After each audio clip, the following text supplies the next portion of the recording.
Anla. Şimdi ne diyeyim? Açtın mı? Açtın mı? Ne yapacaksın onu? Arabadan makası alacağız. Ben onlara aşı kalemlerini keseceğim. Evde paket yapacağım. Ondan sonra dolaba koyacağız. Buradan gideceğiz. 15-20 gün sonra gelip aşıları yapacağım. Bir de aşı yapacağımız ağaçların dallarını nereden keseceğimizi işaretleyeceğim. Sprey boya aldınız mı? Söylemiştim mesajda. Spray взяли, Имам, Спрей, да, бе. да, за имам. Да ги маркира клони. да ги маркират. Ще го взема сега. Добре. Да, спри. И затова искат, нали, хубава нойца, защото вашата нойца не режела. И искат да вземат една друга нойца, да нарежат всичките тези работи и след 15 дена ще дойдат да се вземат нещата. Аха, И ще ги до- оставят в шкафа. да. И ще А. ги маркират с спрей. Аха. Какво щях да попитам? Има една друга ножица Bosch. Трябва ли да ходим в неговата кола да вземем и друга? Или може да ползвам и другата, която... Башка, ама аз лязам, а от на яда... Hayır hayır hayır. Bende makas var. Getirdim. Той имал, имал. Ya, elektrikli. Електричен. Var uzun şeyi de var. Sapı da uzatmalı. Şa- Hazırlayacağım onları. Şarjlı değil mi? Şarjlı şarjlı. На батерия било даже. А, добре, добре. Okey. Чакай сега. Питай.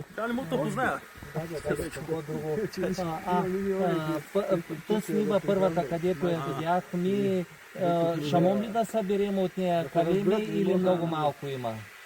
Birinci tarladan hani gittik. Evet evet. Ondan Oradan kalem alacağız. Diğer aşı yapacak olan tarlada ama başka tarlaya da Yeterli. gittik. Yeterli mi? Tavlada kira yeterli. kesmeden bir şey diyemem. Ben Тук ilave са нареждали, getirip нищо не yetmezse мога да кажа. getiririm ben. Тъй ли? Ага. Yani gümrükten geçirmek problem. Защото видях тези, с които се текат пръста ми дебели. Да, ама вика на границата са проблем. Докато не ги нарежи, вика, Ами оттам моли да докара, ако не стигнат. sen oradan getirebilir misin sizin İşte taraftan? gümrükte sıkıntı. Onu ne kadar az olursa öyle saklayıp getiririm. Bir sürü getiremem. Onun için В keselim границата е koyalım. проблем, иначе вика колкото са по-малко, може да донесе, ама ако са повече, вика не може да донесе. Да. Gümrükte alırsa da iş biter orada. Ако вземат в границата, нищо не може да направи и заминават всичко по дял. Ага, ага. Tamam. Празно. Okey. Окей. Ами добре. Tamam. Добре. Ще идем да следващата нива, която ще видим. Там са вече за присаждането, където са. Обаче вътре в градините, където са расли между дърветата, са по-тънки.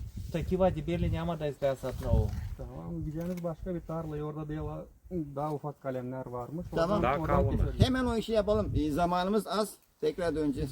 Да ходите да ги нарежете, защото вика няма време. Добре. Teşekkürler. İsmi neydi be? Алтынай. Altınay. İyi çok memnun oldum.